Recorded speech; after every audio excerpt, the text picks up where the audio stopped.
It is 6 o'clock, so good evening and welcome to the Boise School District Board of Trustees meeting. 1 second, I thought I had my thing turned off and I do not. There we go. Welcome to the Boise School District Board of Trustees September meeting. Before we start, I would like to remind everybody that we conduct our meetings according to the district values of respect, dignity, honesty, responsibility, and teamwork. In keeping with those values, here are the rules for our board meetings. First, out of respect to all of our patrons, trustees, and staff, interruptions to our business will not be tolerated. Any person who tries to disrupt this meeting will be given one warning. If there is a second outburst, that person or persons will be asked to leave. The meeting will not continue until the persons or persons has left the room. Second, our district is currently mandating that masks be worn in our buildings. Please wear your mask during your time in our buildings. Similar disruptions, you will be given one warning to replace your mask. If there is a second incident, that person or persons will be asked to leave. This meeting will not continue until the persons or persons have left the room. Third, if you have input, which we have gotten lots of and we like it, so we appreciate the input and we will continue to take all input, please share it with the board. Right now we're submitting in an email. Our email addresses can be found on the district website, and I assure that every member of this board reads the emails that we receive.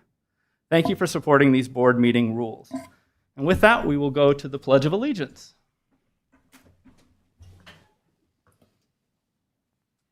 Join me. I pledge allegiance to the flag of the United States of America and to the republic for which it stands, one nation, under God, indivisible, with liberty and justice for all.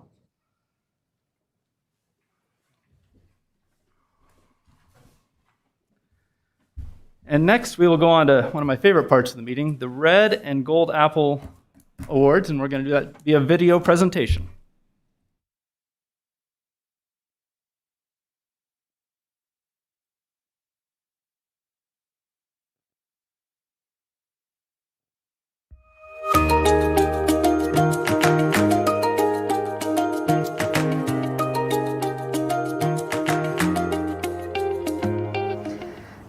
Pleasure to recognize an individual who has served the children of the Boise School District for 16 years. This person has been an educator for 43 years, the past 16 in Boise, with stops in New Mexico and Alaska along the way. This person is the lead teacher in the RISE, Reaching Independence Through Support and Education program at Shadow Hills Elementary School. The RISE program provides services for some of the school's most fragile students. RISE students have unique, multiple disabilities, and they all require and deserve individual attention.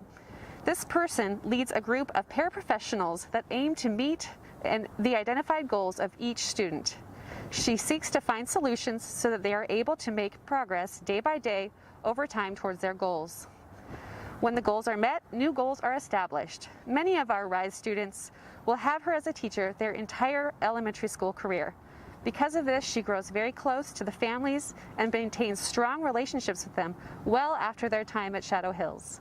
This person takes extraordinary care of the students in her charge.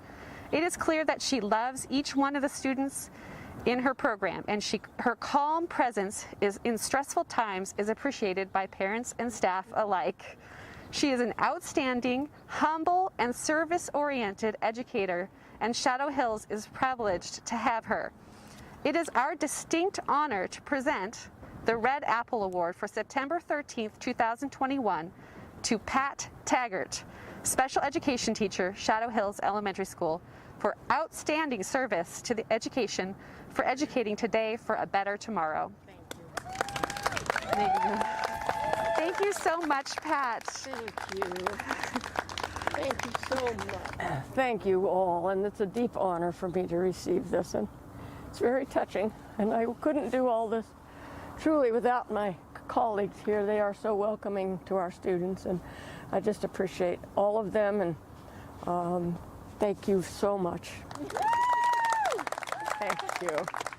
Thank you.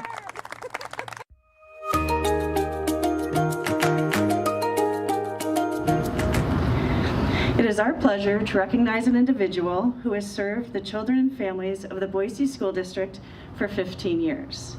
This person brings an unparalleled quality of service to each and every person with whom she interacts. As a member of the Human Resources team, this person is responsible for helping certified personnel in the district with a diverse variety of employment matters, including job postings, applicant and new hire processing, and tracking certified personnel credits and credentials. For many teachers, the subject of this person's expertise is challenging and even frustrating. However, she provides a level of care that inspires confidence and relieves stress.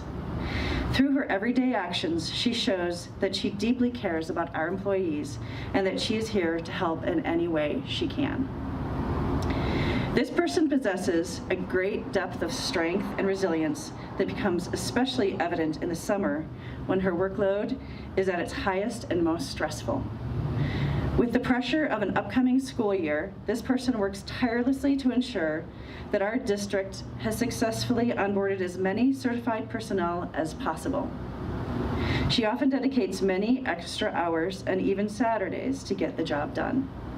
Impressively, even while putting in long and extra days, she still always has a smile on her face with a positive customer-oriented attitude. It is our distinct honor to present the Golden Apple Award for September 13th, 2021 to Karen Mack, Human Resources Clerk, District Services Center, for outstanding service to education and for educating today for a better tomorrow. Congratulations, Karen. Come on over. So these are the words that were said about you, and this is your award. And now it's your turn to be able to say some words. Thank you. You're welcome. Well, I just want to say thank you to my HR family and my payroll family. And I couldn't have done it without all of you for the support. And also even to Kathy, because of her wonderful training and support she's given. And just also from the top superintendency on down, it comes from the top, the kindness that you all show supervisors and everyone to the district as a whole. So thank you. I'm truly honored. And I'm not nearly as eloquent as Tony or Kathy would be. And a lot of people were joking, wondering what would come out of my mouth. Sometimes I'm not even sure. But thank you. It truly is an honor and so appreciated. And I love working for this district. You all are amazing. I appreciate you all.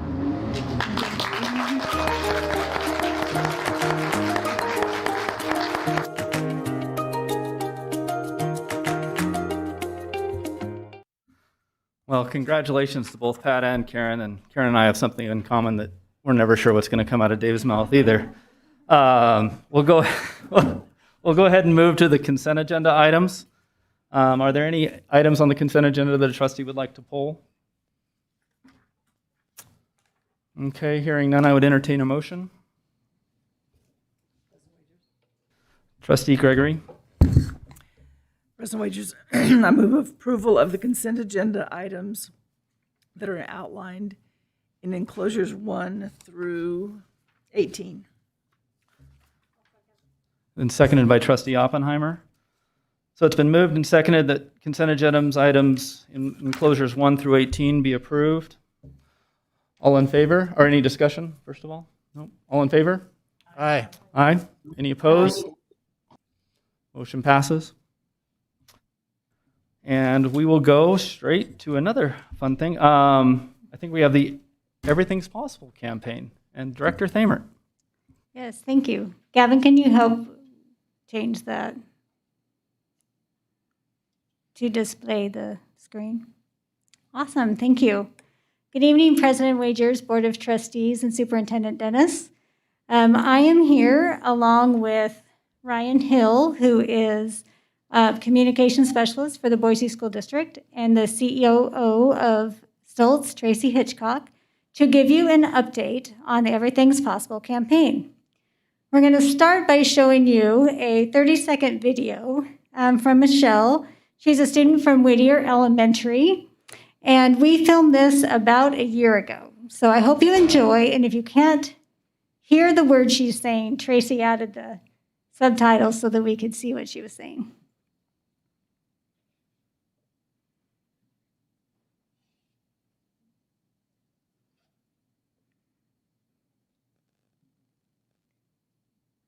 I have the sound on, so not sure why.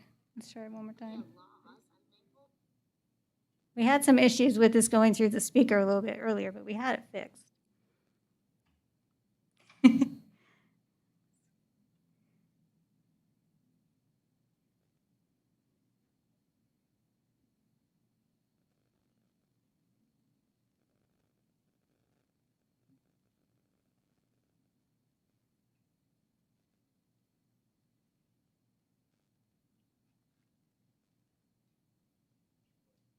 I think it'll try now. I am thankful for my family. I'm thankful that I have school. I'm thankful that we have laws. I'm thankful that I don't have COVID right now. I'm thankful that I have teachers to help me through the year. I'm thankful that I have a computer where I can be online with them. I'm thankful that I have a family and a mom and dad and siblings. I'm happy that I have a roof over my head, and I'm happy that I have a place to live, and I'm happy that I have a community to live, and I'm happy that I'm not on fire.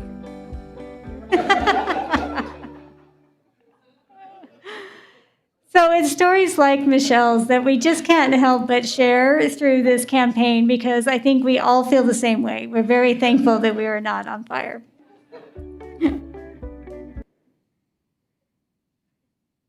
Gavin, do you want me to present next, or?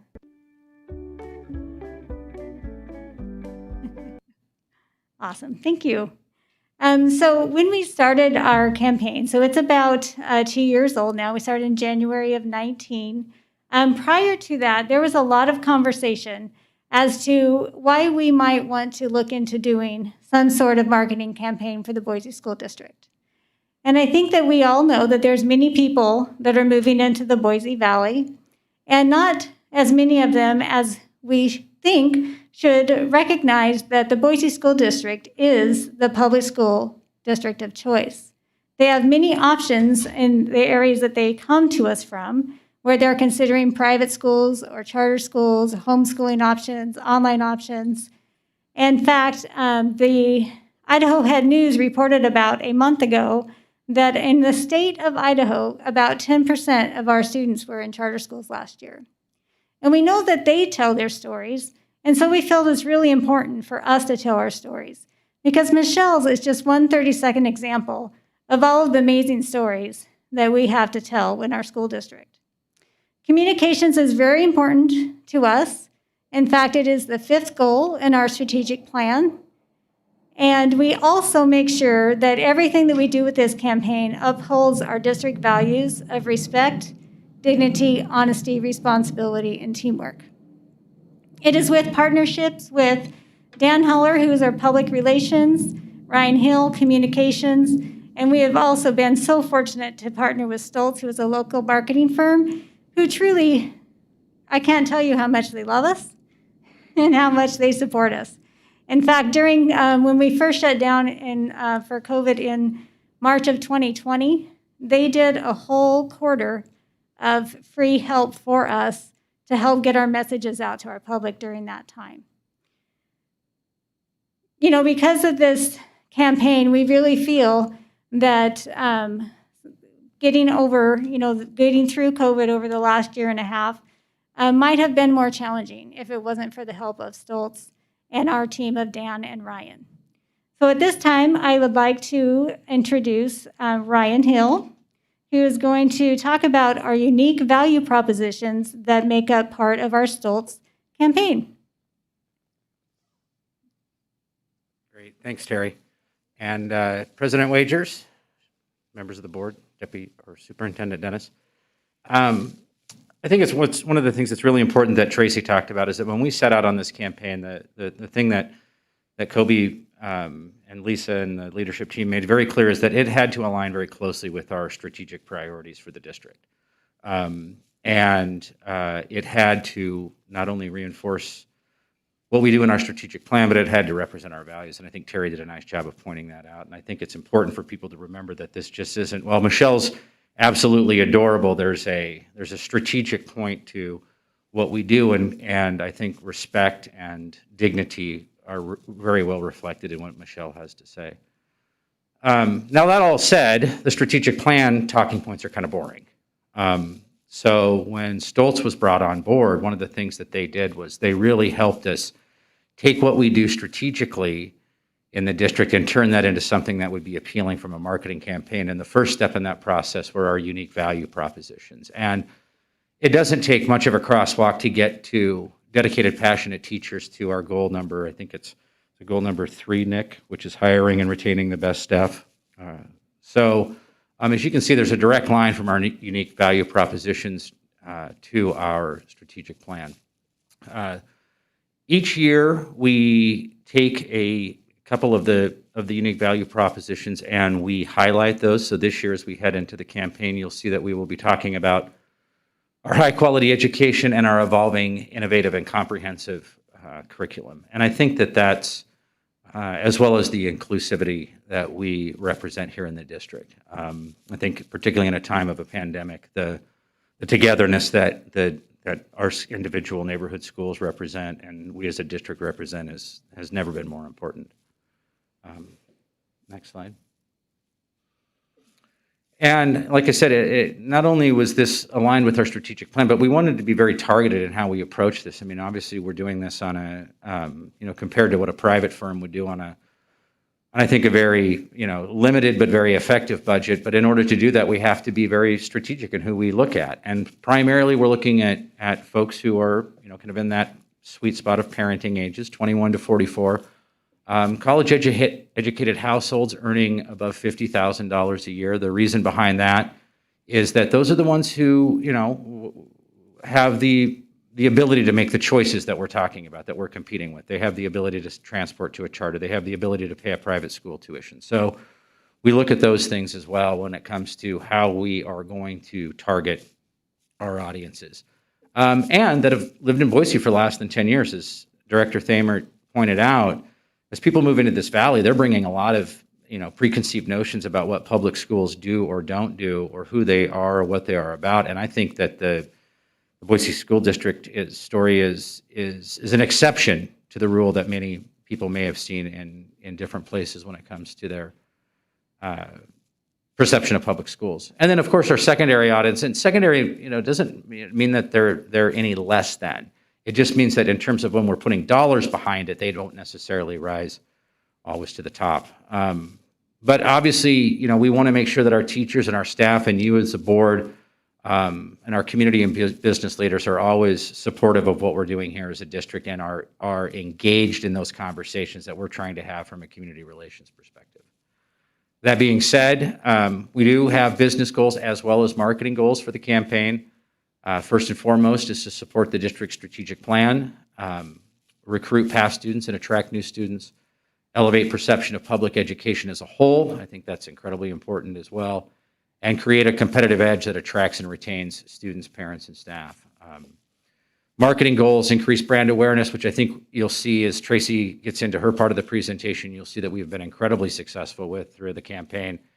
And then secure brand trust with target audiences. Terry talked a little bit about how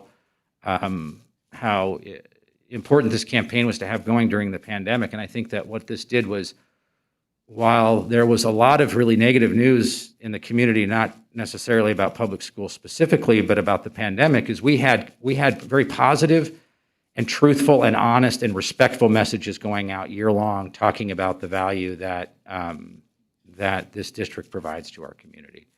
So I think that both those business and marketing goals are well aligned with what we're trying to accomplish, and certainly that's what I've heard time and time again from the superintendency, as well as the directors, as well as the individual board of trustees when I've spoken with them. So with that, I'd like to turn it over to the Chief Operating Officer of Stoltz Marketing, Tracy Hitchcock. Hi, everyone. I'm Tracy Hitchcock. As Ryan mentioned, I'm with Stoltz Marketing Group as the COO. I'm joined tonight by our CEO and President, Jamie Ekman, and my colleague, Adi Bartran, who is a Senior Account Manager. I will just start by saying that we have loved working with the Boise School District. It's a privilege and an honor, and our entire team touches the projects that we do for the district and has a great, great passion for everything that this district does for our community. So just a little bit of a timeline. It started back in June of 2018, where the district had a patron survey that they conducted to try to get a read of pretty much the understanding of those value propositions that the school district brings. As a result, the district put out an RFP in August of 2018, and then Stoltz was lucky enough to be selected and awarded the business. From there, we conducted our own research and identified those unique value propositions, and Everything's Possible, the campaign was created. From there, we presented our ideas for what this campaign could be to stakeholders, and then we launched everything in January of 2019, and that included an Everything's Possible website, content strategy, utilizing social media, which is the most inexpensive and awesome platform for getting messages out, photo and video assets. We created a campaign video, and then factoids like you see there on the right of the screen. And really, I think what is most important and gets to the heart of what the district is about is our focus on teachers and students. You'll notice that all of our photography, all of the different things really focus on the eyes and faces of the dedicated teachers and amazing, bright students of the district. So these are just a couple of examples of how a Facebook post or an Instagram post might look, and then what the Everything's Possible website looks like when you go out there. So we were embarking into year 3 this last year, and we decided that it was time to refresh the look. So you'll just see a difference here, still focusing on the bright eyes and smiles and faces and expressions of students and teachers, but really bringing a brighter, cleaner look so you could even get to those facial expressions a little bit easier.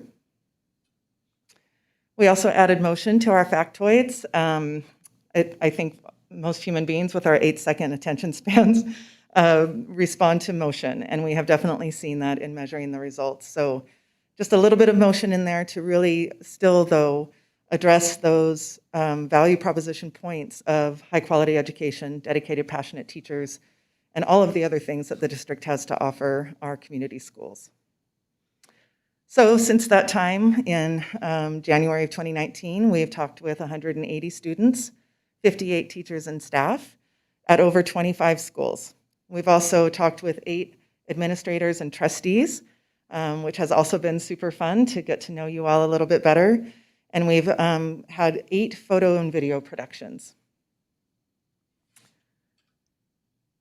And this is just one key performance indicator that we've looked at from the beginning of the campaign, and that is social media. So the blue is Facebook, Instagram is the red. And you can see huge growth for both. It's about 29% overall for Facebook and about 43% overall for Instagram. And Instagram has really been taking off since the pandemic. So that's an area that we're focusing on going forward. So total impressions for the entire campaign, just over 8,100,000. And impressions are a word that we use in marketing that just means it's the number of times that people have seen something that we've put up, whether it's a factoid about the 5,000 after-school programs or a small video like Michelle's that we got to see earlier. What it means, though, is that it's getting out into the public and in front of the people that are considering the district. And then importantly, the district has conducted a second survey since that first one that they did in June of 2018. It was conducted again in 2020. And we were really, really pleased to see these results. It's important when you invest in marketing to look at the analytics and understand if you're having the impact that you're looking for. That's really important to us as an agency. We want to make sure that that ROI is there. So that first question, some people describe the Boise School District as providing a high-quality education to every student. How well do you personally think this phrase describes the Boise School District? And does it describe the district very well, somewhat well, not too well, or not well at all? And you can see from 2018 to 2020, we had a nice little bump. It started out pretty high to begin with, so to improve upon that is pretty good result for us. And then that second question, based on what you know, do you think students receive a better education in Boise School in Boise Public Schools or local charter schools. And you can see that we had a really nice bump there of about 17%. That says to us that the messaging that's getting out there is getting through to the minds and hearts of those target audiences that we mentioned before. So far, we've done a lot of focus on social media posts. Organic just means we didn't pay for them, right? They're just part of the content strategy that we have. We're posting Monday, Wednesday, and Friday most times with minimal boosting. We've also supported special events over the last couple of years, including kindergarten registration, Teacher Appreciation Week, new school year video for the teachers and staff, end of school video, etc. And then we've also run paid digital ads throughout the campaign. We did that first year in the academic year of 18-19 and again in 19-20. And then in 2021, that was a time to pull back on that budget and make sure that we were utilizing the dollars in the most responsible way that we could as we were going through and navigating the pandemic. So as we look to 21-22, we are looking to expand on the foundation that we have built with this brand awareness campaign. And we will continue utilizing social media in support of special events. We are going to also create and highlight school video tours, so that as a parent is considering sending their child to elementary, junior high, or high school, they will get to have a little view into what that might feel like for their child, and be able to get just a little bit of an idea of what the district has to offer. We're going to increase our calls to action, which means helping drive people to the Everything's Possible website, the district website, and other areas where they can get more and better information. We're going to really highlight some graduate success stories, and this is going to be a fun one. We're going to be incorporating the high schools into these projects to help us create these stories and videos. And hopefully those kids can also learn then a little bit about what we do at a marketing agency. We really want to increase parental engagement through telling more of the Everything's Possible story and making sure that we're inviting parents in. And then we also want to take a look at the district logo and refreshing that as well. So the KPIs, or key performance indicators, that we'll be looking at this year, we'll continue to look at that social media engagement. Again, it's an easy and inexpensive platform that gives us really good results. We will be measuring the media campaign engagement and clicks. Those are those calls to action. And then measuring Everything's Possible web traffic. We're going to set some very specific goals for unique visitors and users of the website, and then also measuring who chooses to click on taking a video tour of a school. And then, of course, the district will be reissuing the survey again in 2022, and so we'll be able to again measure the impact in that awareness among those target audiences. So we'll just finish up with another really cute little video that we put together of students and teachers.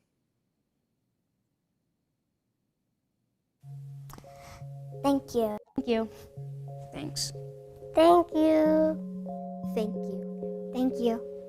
Thank you. Thank you. Gracias. Thank you. Thank you. Thank you. Thank you. Gracias. Come on. Thank you.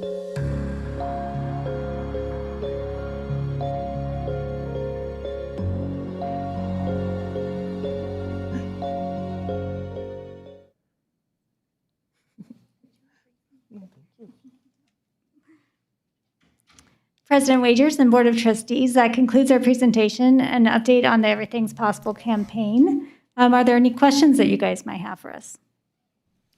Any trustees with a question or a comment? Trustee Oppenheimer? Thank you, President Wagers. First of all, I just want to say thank you so much to Soltz for this amazing campaign. You know, it's funny, for when we first started this, and we as board members oftentimes get to hear such cool stories about what's happening in our district. And oftentimes it happens here at our board meetings.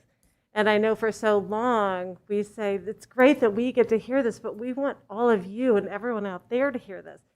And I think what this campaign has allowed us to do is tell a pretty hard story, in that there's so many different parts and pieces, in a really comprehensive, fun, exciting way. And I'll also say that this campaign It's not something that's just to pat ourselves on the back and say, oh, we're doing a great job. It really is to tell the story about our teachers and our kids and our programs and the variety of different audiences that we get to touch every day, or the district gets to touch every day. So I just wanted to say thank you. I love the campaign. I'm so excited to see it evolve as it's evolved over the last 3 years, and I think you guys are rocking it. So thank you. Thank you. Trustee Hawes? I have a question. So these messages are placed out on Facebook and Instagram. Are there any other media platforms, social media platforms that you're placing these messages on or campaign on? President Wagers, Trustee Hawes. Well, they're trying to get us to do TikTok, but I'm not sure we're up for that yet. But we, in addition to Facebook and Instagram, we do also have a website that is an Everything Possible website that we direct people to. And then our school district accounts repost everything that Everything Possible posts. So we try to get it through Twitter, Facebook, Instagram, and maybe we'll get to TikTok. We'll see. And then to follow, whether it's Facebook or Instagram, is the best way to just put in everything as possible. Boise School District, is that the best way to get connected? Yes, President Wagers and Trustee Hawes. And if you're not following us, please do. Any other comments from trustees? Thank you again. I mean, this is something we started, I think we started working on about 4 years ago, actually, talking about how there was a little bit of a gap between what the district was accomplishing and what the community knew about it. And it became very apparent that our community did not know everything that we were doing in the district. And I really appreciate the fact that you brought many stories to light. Now, there's still many more to tell, and there always will be more to tell. And story, I'm a great believer in stories and telling of stories. And I know that's what you're doing with this, and I really appreciate that. Yeah, thank you all very much. I just want to reiterate how much we enjoy working with Stoltz. They're a delight to work with, but they also produce a very quality product that we're able to share with our community. Thank you very much. Okay, so next on the agenda is the Pandemic Operations Report, and I guess we'll start off. Director Walker. Good evening, President Wagers and trustees. To start off our report, I want to start off by giving a sincere thank you to every member of our organization, all certified and classified employees. There's countless examples of extra effort and flexibility that's been demonstrated to meet the challenges with the start of the school year. It's pretty remarkable when you think about it, that we are a month into the school year. And when you look at our interests, go ahead, Gavin, to the next slide. These three interests, when I think of our employees and the work that's been done, it would not be possible without their support and help and the work that's being done on the front lines. So the three interests, again, first one, provide high quality educational experience 5 days a week. Second one, we want to be flexible in our operations. And then the third one, we want to continue to help each of our students to build meaningful relationships with a caring adult. Next slide. With that in mind, I'm going to turn it over to Human Resource Director Nick Smith in just a minute to go over our current district data. But I wanted to provide you with current Ada County data. This is from last week to give you some perspective of where we're at. As of last Friday, the case rate was 371.48 per 100,000. When you look at July 12th, it was 73.51. That's over a 500% increase. So keep that in mind. And then secondly, we met with our doctors last week, and they indicated that they continue to support the measures that we're putting in place and that we need to continue with in-person learning. So with that, I'm going to turn over to Human Resource Director Nick Smith. Thank you, Brian. Kevin, go ahead and next slide. All right, thank you. President Wagers and trustees, I've got a few data slides here, similar to the ones I shared with you last year. This first slide that you can see here, this is the positive data and presumed positive data for each week that we've been in session so far. Hope you can see it better than I can from here because those numbers are pretty small. You can see we started out with 23 positive cases, one presumed positive case. That first week, we had a few of these were attributed to students who were positive before school even started. And so we weren't really sure what we were dealing with at that point because students had contracted COVID before we even started the school year. Next week, we went up to 56 positives and I believe it's 9 probables. The third week, we saw a pretty significant jump up to 120 positive cases and 14 presumed positive cases for a total of 134 total. We've seen a downward trajectory this last week, which is positive, and that's what we hope to continue to see with 91 cases of positive, 15 presumed positives. And so we're hoping that to continue to see that trajectory as we move forward. This is the same data, but broken down elementary and secondary. What's interesting about this data is that it's really the inverse of what we were seeing last year. So last year we saw a lot more positives at the secondary level than we saw at the elementary level, if you remember back to last year's data.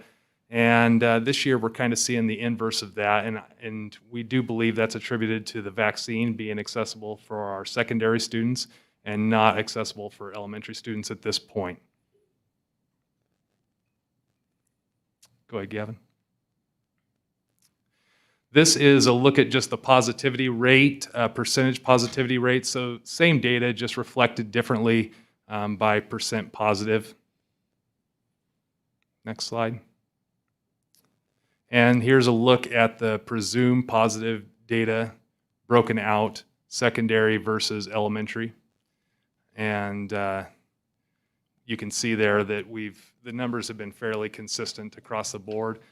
These numbers are fairly similar to what we were seeing last year. There does appear to be a fewer presumed positives this year than last year. When you break it down, I think a lot of that has to do with access to testing. Last year, testing was difficult to come by.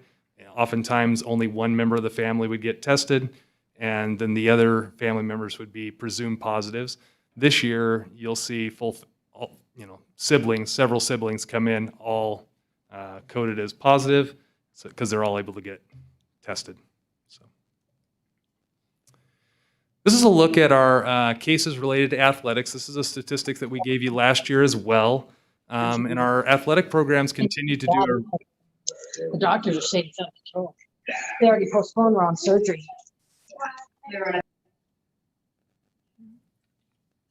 Okay. So this is a look at our athletic programs, and our athletic programs continue to do a really nice job of mitigating the spread within their programs and following their athletics operation plans and following the mitigation strategies that we as a district have put in place for them. As you can see, we haven't had a great deal of positive cases within our athletic programs. Of those cases, we have 0 transmission inside the programs. So these are cases that have come from the outside. The students have tested positive, but there hasn't been transmission within the program itself, which is a testament to our coaches and the efforts that they're making, not only during practices, but during games, and to the athletes themselves for following through with those mitigation strategies. So far, so good with our athletic program, similar to what we saw last year. Winter sports and spring sports, same type of mitigation strategies, were very successful. This is a look at the total number of quarantines. You can see we've got it broken down here, elementary, secondary, and total. Again, kind of that first week in August 20th, a lot of these quarantines were due to students who, day one, couldn't show up to school because they had COVID or had been exposed to COVID before the school year even started. So that first week, we weren't really sure what we were dealing with as far as numbers, but you can see we've had a steady increase during the time and the number of quarantines. And I think it's important that we talk about how we go about identifying our quarantines in our district. So as you guys, I'm sure you've seen in the media, every district is basically defining quarantining different and how they go about quarantining students and staff. And in our district, we follow and adhere to the Central District Health and CDC guidelines for quarantining, and we stick to those measures and in an effort to try and focus on keeping students in session 5 days a week. That's our goal. And so we adhere to those standards, we stick to them, and we work hard to make sure that we're following through on those standards.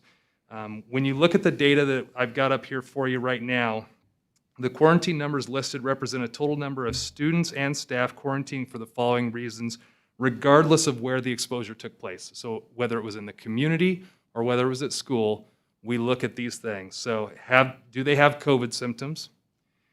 Are they awaiting COVID test results? Quarantining for positive COVID test results or a COVID exposure. So again, those 4 reasons, whether it's because of exposure in the school or out in the community. And so when you see these numbers across other districts, you may be asking, why do ours look the way they look? And it's because of the way we're adhering to those standards and the way we are tracking the quarantine numbers. Go ahead, Gavin. This is a look at that same quarantine data broken down by students and staff. The important thing here is really from an operations perspective. Last year, when I talked to you in November, one of the reasons that we came to you and talked and asked for you to allow us to go to remote instruction was basically due to operational capacity. We didn't have enough substitutes to basically backfill the number of staff that were out sick or that were being quarantined. And when you look at this data, what you can see here is that a substantial percentage of our quarantines are tied to students and not staff. Again, this is driven in large part by staff having access to the vaccine and elementary students not having access to that vaccine. If you go back one slide, you can see that our elementary students are by and large where the quarantines are coming from. And again, it's that access to the vaccine that is accounting for that discrepancy. Go ahead. And next slide. And then this kind of led us into the operational discussion. You can see here that the percentage fill rate for substitutes by month, we had a 65% fill rate in the month of August. We're currently sitting at a 62% fill rate. Those numbers aren't great. If I would have done this presentation for you pre-pandemic, our average fill rate is approximately 93% during good times. That's what we average, and that's a really strong fill rate for substitutes. We have over 800 substitutes in the system that are background checked and ready to go. The problem is they just aren't choosing to take jobs in our schools. And so that's when we look at the issues that we're having with substitutes, that's a large part of it. It's not necessarily the number of subs that we don't have access to, it's the number of subs consistently picking up jobs. And the other thing that I would point out about the fill rate, this data is a little misleading too. A couple things on that. One, this is all substitute jobs in the district. So every position in the district that needs a substitute to fill it. One of the issues with this data is that we have had a very difficult time hiring a lot of classified positions in the district, like every employer across the country. And so principals will put in for a substitute while they're still trying to fill that position. And so that has caused our rates of absenteeism to look much higher than they actually are. They're actually unfilled positions that it's reflecting more so than it is people not coming in. That doesn't mean that it doesn't impact our operations, though, so it reflects that. The other thing that I would say is that our certified fill rate is much higher than this. Our certified fill rate averages is right around 82% right now, which is much better. Not as good as we typically would be pre-pandemic, but much better than 62%. So when you look at the classroom teachers and the folks that are in a certified capacity, so classroom teachers, counselors, psychologists, speech and language pathologists, those types of positions, we're averaging 82%. Next slide, Gavin. And this slide is just a breakdown of how we get to that percentage. You can see it's super small, and I apologize for that. You can see that the total number of absences in the month of August, we had 2,792. We're sitting at 2,105 for this month, about halfway through the month. Of those, not every position needs a substitute, right? If Superintendent Dennis is out sick one day, we don't get a substitute for Superintendent Dennis. We've got his substitute right there. If I'm out for a day, we don't get a substitute. So it's really just positions within the schools that need a substitute that we get substitutes for. And so when you look at the fill needed, that's a better reflection of how many subs we actually need in a month. And then you can see the filled rate and the unfilled rate. And that's how we get to that percentage, is the number that are unfilled compared to the fill needed. Go ahead, Gavin. And then these are just an overview of the factors that we're closely monitoring when we talk about our ability to continue operationally and be successful. And then also just meeting those 3 standards that Director Walker talked about earlier. These are the things that we're closely monitoring. The number of COVID-19 cases, which I shared with you tonight, the spread of COVID-19 in our schools. Again, like last year, we have seen very little transmission within the schools. It's coming from the outside. It's students who are getting it in the community or in their home and bringing it into the schools. That is really what we are seeing when we look at the numbers. The number of students and staff who are quarantined, like I shared with you, that's something we're closely monitoring. We collect that data every week. Again, one thing I failed to mention on that quarantine data is also, it's a week look. So we look at a student and whether they were quarantined for 1 day or 5 days, they count as 1 in that total number. So Johnny Smith might have only been out Monday, but he's still 1 on that total number. Susie Smith may have been out 5 days. She's still 1 on those total numbers. So just wanted to make sure to clarify that. And then obviously, as I just shared, we're looking at employee absenteeism and our substitute fill rates. We basically pull that up and monitor it every single day, trying to look at what's going on, where are people going, what are the absences associated with it, why are the jobs not filling, so on and so forth. We continue to look at staff capacity. Our teachers and our staff in general are working harder than they've ever worked before, and they're putting in long hours and they're doing everything they can to make sure that students are successful. And so we continue to monitor that in conversations with our principals and conversations with staff. And then situational awareness at the classroom, school, and district levels, the effects on learning, and then support from our healthcare professionals. Superintendent Dennis and Deputy Superintendent Roberts have weekly meetings with our healthcare professionals and go to them for guidance and directive. So, and then I think I'm turning it over to Miss Lynette Daw, who is our transportation supervisor.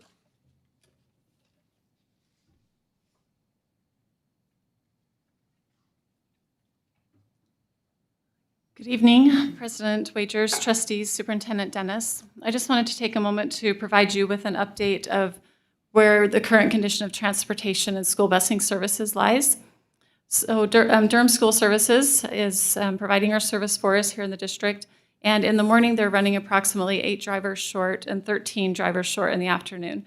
And it really varies from day to day, depending on call-outs. The good news is they have 120 employees staffed and licensed and ready to drive, which is less than the number of routes that we have operational. And so we're able, each day we look at the call-ins, and how it's being managed is having staff drive bus routes. We look at the routes that maybe have connections that can be made, and just being creative and thinking outside the box. And so that's how we're able to keep providing that service. Durham is continuing to recruit and train bus drivers, and they have a really aggressive recruitment program. And it's actually for, looking at the valley, they're doing really well with that. It doesn't mean we don't need drivers. We definitely still need drivers to continue to fill those positions. They did recently, our biggest thing that we're working on too, besides that, is launching the Durham Bus Tracker app and notifying parents. Communication has been challenging through this, and so they just recently launched this app and started communicating messages to parents to know when the buses are late and when their children may be on a different bus. So we're continuing to monitor that progress. Lastly, I just wanted to mention field trips. Due to the restraints, we have limited field trips and are not doing many of those at all. Thank you. Yeah. Trustee Gregory, you had a question for Thank you, Lynette? President Wagers. Lynette, it's good to hear about the launching the app of the tracker notification, because I know that communication is so important, and they appreciate getting word, and sometimes they take care of themselves by networking.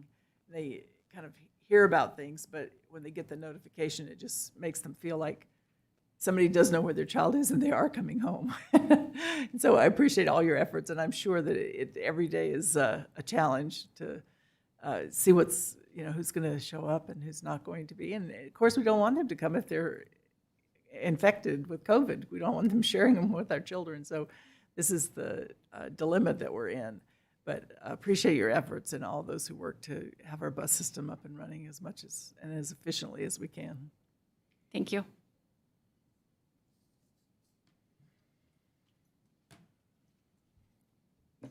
President Wagers, trustees, Superintendent Dennis.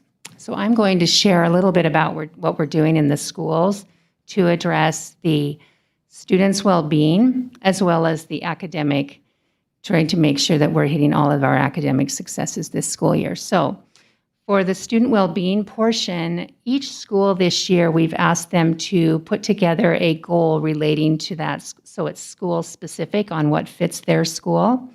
So that's exciting to see those plans coming forth.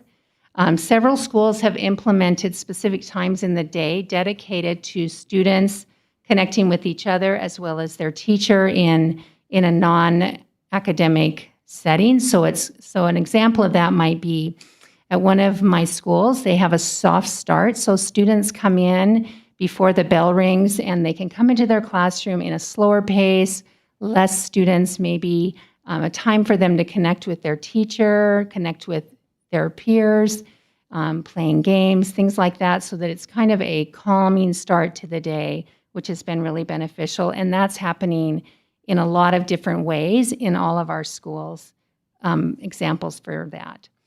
We've also been able to have some community connections for mental health support provided at several school sites. Only through our parent consultation and approval for those services. This allows students, rather than being pulled out of the day to go get some of these services, they can stay in the school and have that work done at the school, but again, only through consultation and request from the parent under their approval.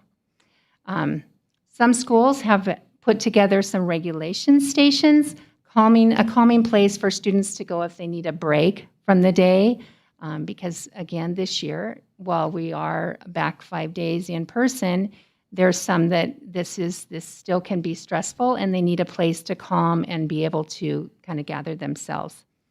Lots of our schools have incorporated positive behavior intervention support. That would be a school-wide approach, a positive approach to having students feel supported behaviorally, and if any interventions need to take place, those are all school-wide.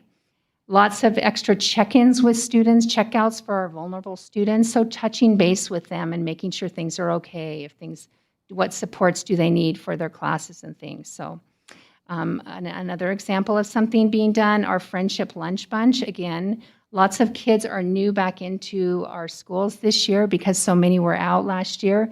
They don't know, like, for example, at North Junior High, they have 7th and 8th graders who haven't really been in the school yet this year or been to North. So having a place that they can go at lunch to meet kids and get those relationships going is a safe thing for kids to have access to. We've also increased opportunities for students to engage in activities outdoors where they can experience different things for themselves, and as well as not possibly because they're not wearing the mask and they're just doing things outside. Intentional pairing of students and adult staff as mentors. So not necessarily as their own teachers, but someone who's just going to touch base with them and make sure everything's okay. Just having that one adult to care and show that they are to make sure everything's okay. So these are just a few of the things that we've put in place in some of our schools. Again, every school is focusing it a little bit differently to meet the needs of their students. So moving on to the academic strategies we're doing. So based on the individual needs of the school buildings, lots of different opportunities are either before school, after school, lunchtime. We've got opportunities for the certified staff to be working with students in a tutoring format or peer tutoring format. Lots of different opportunities that we're seeing across the board in most of our schools. We also are using all of our assessment data. Those are informal assessments that we're doing, as well as some of our formal assessments, to collect information where kids are and identify where we can provide intervention and be more specific and targeted to the needs of our students. The next slide. Our schools all utilize the professional learning communities where they collaborate. This year, we are providing opportunities for them to collaborate using that evidence and the classroom assessments and observations to better meet the needs of their students. Another example of something we're doing that we're really excited about is we've partnered up with Pesky Learning Center to give professional development for highly effective reading strategies using our currently adopted curriculum resource for K-3, which is it's a phenomenal resource to be able to have Pesky in our schools providing PD in time right with the teachers rather than pulling them out necessarily. We're also going to continue to provide Google Classroom and Seesaw access for all students in order to minimize the learning disruptions when a student is quarantined for a time period. And we've also allocated specific ESSER funds to address specific needs at a school level. So schools can access that money based on the needs for their particular building instead of all of the money coming at the district level out to the schools. Schools can specifically put out things that would help their school specific. We also have a parent survey coming out soon that will ask also input on the use of those funds as well. Any questions on those 3 slides? Great. Trustee Gregory.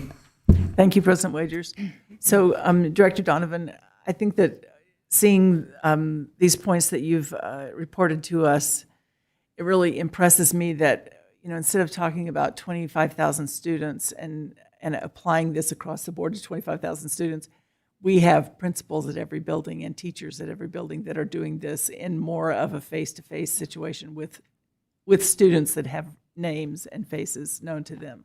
Because, from a board level right here, it would be impossible for us to implement this without someone with boots on the ground in every building in front of every child. And so I think that that's another accommodation for our staff that are doing extraordinary work with students in many different areas. We're looking at, mental health, we're looking at security and safety, new experiences for students, and academics, and all of those feed into success for kids. So extend our thanks to our principals and our staff that are doing these for kids every day.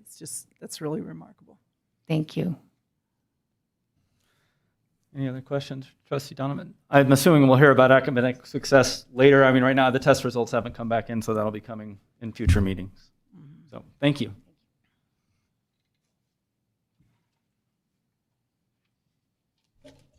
President Wagers, Board of Trustees, Superintendent Dennis, good evening. Pleasure to be here. As we look at next steps, we've identified some needs in the community. One of those needs is around COVID-19 vaccinations. We're hearing from community members as well as our schools themselves that there's still a need for individuals to get vaccinated. And so we are working with our local healthcare partners to provide some mobile vaccination clinics at several of our schools this fall. Another need that we've identified is around COVID-19 testing. As you've probably heard, access to testing has really become a scarce resource recently. And so as we've researched ways to access the testing for our families, one of the things that we've done is we met with the Department of Health and Welfare recently to explore options available under the governor's funding for testing in schools. And I'm happy to report that one of those options we are already currently implementing. It is called the VAULT test, and it is a PCR-based test that is provided by the VAULT Corporation or the VAULT Healthcare System, which is also actually based out of New Jersey.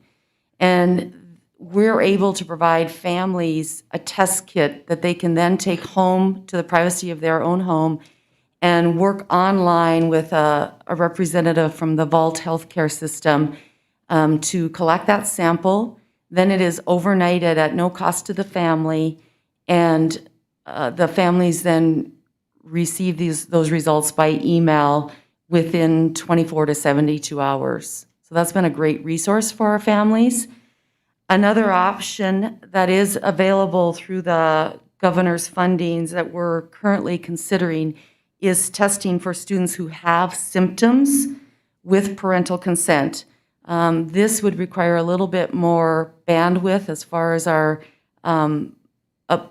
ability for our staff to respond and implement that testing. And so we're currently exploring if this is a feasible option for our district. And lastly, we'd be remiss if we didn't continually see the need to reinforce our mitigation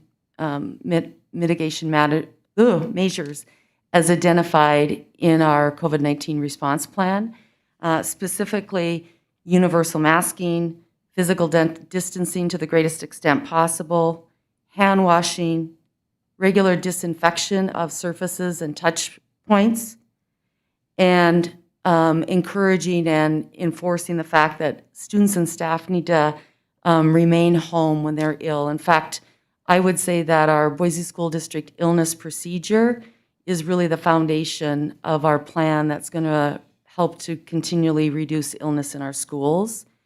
And it does align with the Central District Health illness decision tree. Any questions about any of those needs or next steps? Any questions for Tamara? Thank you. Thank you.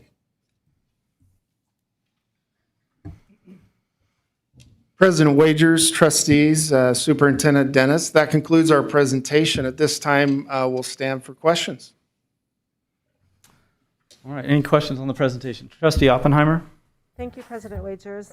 First of all, I just want to say congratulations to everyone. I am encouraged by the numbers that we're seeing and just all of the teachers and all of the administration who's worked so hard to keep us here. And I'm just really encouraged. I think when we look at the students and the teachers that are out and our athletic program and everything, I feel like we're sitting good. Now, knock on wood, right?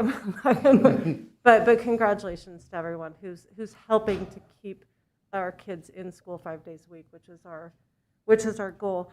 I do have a couple questions. My first question is, I know that you're not tracking this, and maybe this is for you, Director Smith, but do you have a sense of how many of our teachers and or staff are vaccinated at this point?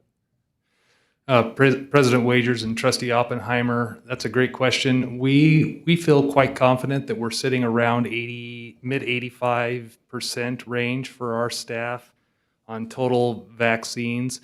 But with that said, we're in the process of collecting that data and synthesizing it, and we plan on providing you a report on that. But we do feel pretty confident that we're in the mid 80s.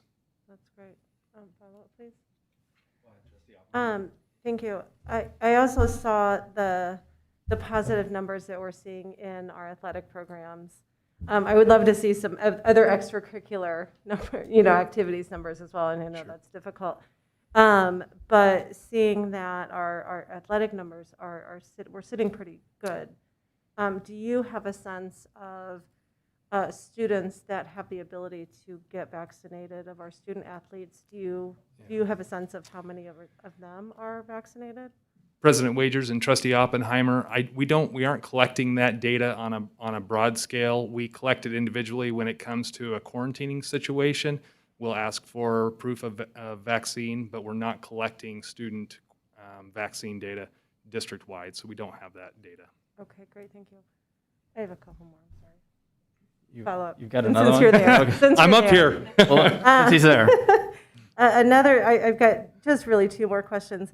First of all, the in terms of substitutes, and it looks like we're doing okay. It looks like you want those numbers a little bit better. The governor announced an initiative around helping school districts and recruiting substitutes for school districts that are in need. How would that impact our school district? And I guess for those folks who are interested in helping, what do you have to do? What does that look like? Yeah, President Wagers and Trustee Oppenheimer, great question. So there's a lot of unanswered questions still around the governor's plan that was released this last Friday, but we really appreciate the intent around it. Obviously, substitutes are a key element to us remaining operational, right? And so we're looking into some of the details of that plan. It's broken into two parts, one of which he's given a specific leave reason to state employees to sub in their local school districts. So we have some questions around that and how we go about with the background checks for those individuals. All individuals working in schools unsupervised with kids have to have background checks. Mm-hmm. So we're looking into what that looks like and what those details will be. The other piece is the $10 million that is being set aside for bonuses for substitutes. And we're in the process of finding out how are those funds going to be distributed, how much does the Boise School District qualify for, and based on the answers, that's going to help drive how we look at utilizing those. We have some really good plans actually put together for how we would utilize those funds. Our focus really is going to be on incentivizing the subs that we already have in our system to take more jobs. Because like I said, we've got over 800 substitutes that told us that they were planning on substituting this year. So they're either new into the system, so we have just recently onboarded them, or they were substitutes from previous years that confirmed that they intended to work this year. And so we feel pretty good about the numbers in the system. It's how do we incentivize them to pick up more jobs? Sure. And so our focus with those funds, again, depending on how much there really is coming to the Boise District, will be to utilize those funds to incentivize people to pick up more jobs within the course of a month. And we've got a pretty good plan for that. Now we're just waiting on those details from the governor's office. More details to come. So more thank details you for to that. come. I appreciate it. My pleasure. I think I'm done. I'm sure something else will come up, but thank you very much. Any other questions from trustees? President Wagers, I have a question. Sure, Trustee Esty? Thanks. Also for Nick, when substitutes decline work, are we asking them why they're declining? Do we have any insight into whether it's safety concerns, financial? President Wagers and Trustee Esty, so the way our system is set up is they don't actually decline. They didn't go and pick a job up. It's an approach where they have to actually go into the system and select and accept the job. So they're not actually declining. But with that said, we did talk today that we are going to survey our substitutes to see if we can get an idea of what is prohibiting them from wanting to pick up jobs right now. I have some theories on it based on the demographic of our substitutes. A lot of them are retired teachers. And the elderly are especially susceptible to COVID, and so I think a lot of them have chosen for health reasons. But we are going to put together a survey to survey our substitutes and find out the why, and also find out what may help them feel comfortable coming into our schools. Perfect, thank you. That's exactly what I was getting at. Any other questions? Other questions, trustees? I do have one, and whoever wants to can answer, but it's about, so I recognize that different districts seem to have many different numbers as far as the number of cases and quarantining. Can anybody, and I know there's different, people are doing it different ways. Can anybody shed a little light on that as far as how we do it versus potentially other districts? President Wagers, if you don't mind, I'll probably take Sure, this one. Superintendent Dennis. I think it's really important for us to understand that the data that is being presented publicly by school districts across the state is all over the place. So some districts are counting cases that only occur in their school district itself. So there is some sort of a community spread event occurring in the district, and those are the only cases that they're reporting. Some districts, like our district, is counting any case that could have an operational impact on our district. So it's all over the board, even as far as cases, which you would think would be a fairly easy thing to compare. The quarantining numbers is a whole different conversation, and Director Smith kind of alluded to some of that earlier in his presentation. That some districts are quarantining, some aren't quarantining, some are contact tracing, some aren't contact tracing. So comparing districts is really apples and oranges, and I think that's a really important piece. I also want to make the point, and Director Smith, correct me if I'm wrong, but when we count our quarantine numbers, we do it once a week on Fridays.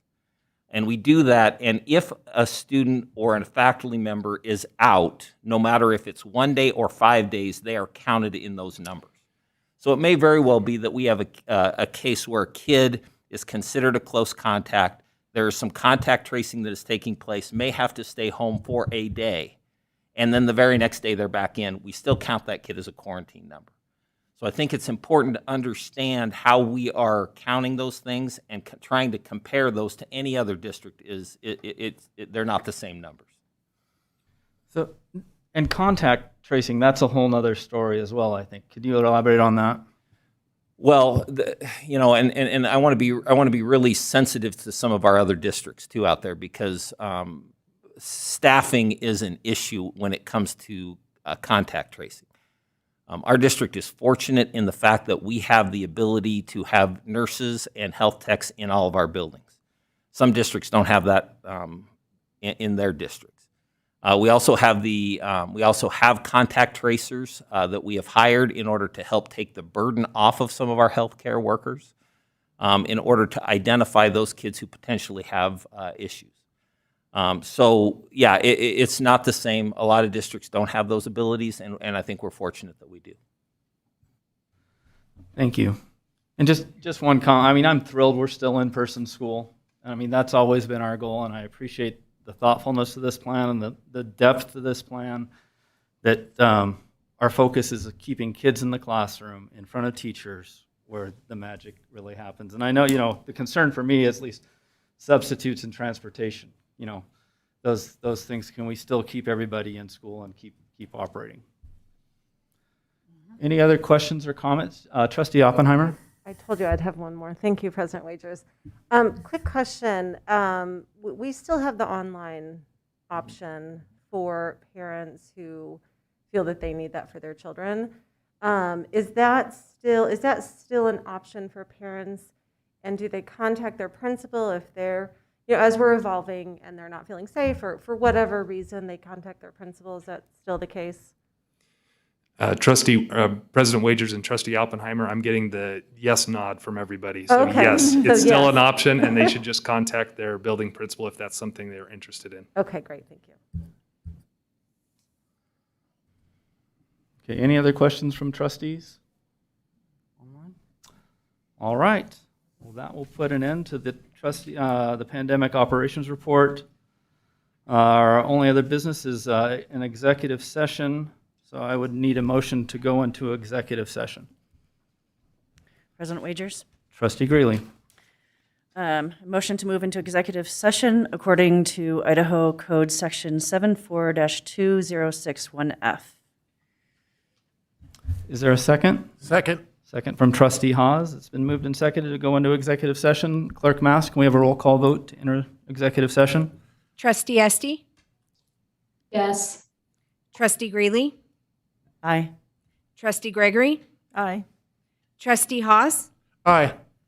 Trustee Oppenheimer? Trustee Wagers? Aye. Motion passes. Thank you. So we will recess until the end of executive session. We will actually be leaving and going to a conference room to discuss our executive session. And then we will come back in to reconvene and do, after that, we may take action from executive session. And then we'll have board superintendent comments at the end of that portion of the meeting. So you're welcome to stay, you're welcome to leave. It's kind of up to you as far as what, but we will be going back to the back room for a conference.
I would entertain a motion. President Wagers, Trustee Gregory. I move we go back into open session. Second. Roll call vote, please.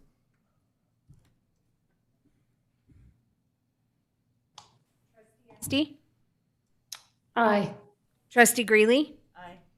Trustee Gregory? Aye. Trustee Hawes? Aye. Trustee Oppenheimer? Trustee Wagers? Aye. Motion passes. All right, welcome back from executive session. So we have possible action from executive session. President Wagers. Trustee Hawes. I would move that the board approve joining the litigation against Jewel Labs in company and authorize the superintendent or his designee to take all necessary steps to join and participate in this lawsuit. Is there a second? Second. Second from Trustee Greeley. Any discussion? Seeing no discussion, we'll go to a vote. All in favor of the motion? Aye. Aye. Aye. Aye. Any opposed? Motion passes. We'll go ahead and move right into board trustee superintendent comments. Anybody have any comments? And thank you to the administration for nice presentation and keeping us straight and narrow. Trustee Gregory. President Wagers, yesterday, 2 days ago, Friday and Saturday, our 3 resolutions were approved for due pass recommendation to the ISBA body. All 3 of our resolutions. And we're only going to have potentially 8 resolutions before the body this time. Wow, so 3 out of 8. Instead of 17, they'll just be 8. Wow.